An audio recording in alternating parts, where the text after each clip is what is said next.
Борис Валентинович, ты где? Я здесь работаю, Константин Викторович. Где? Вот на крыше. А, на крыше. Ну, Здравия, дорогой комсомольчанин. приветствую вас, приветствую.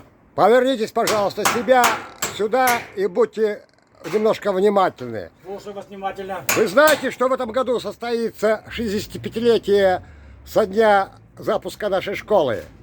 Ну, как бы слыхал. Вы являетесь выпускником? Конечно.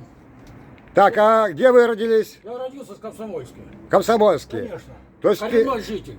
то есть ты был зачат в Комсомольске тоже? Конечно, конечно. Так, значит, можно тебя тоже с 65-летним юбилеем поздравить. Как бы да. Так, Это 64 только будет. нет, это как явился ты. Ну понятно, понятно. Так, что бы вы пожелали всем выпускникам поселка Комсомольск на Печоре? Ну а что бы желать? Сюда смотрим. Главное, чтобы здоровье было.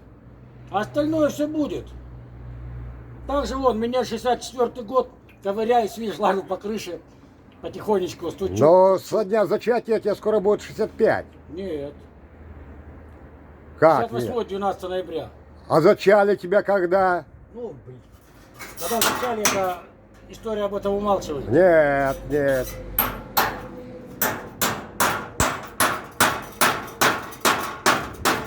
Так, ну последняя фраза какая будет? Ну что, последняя. Сюда смотрим, дорогой.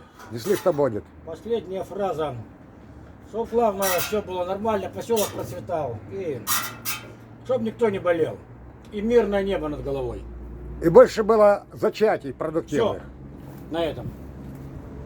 Всего доброго.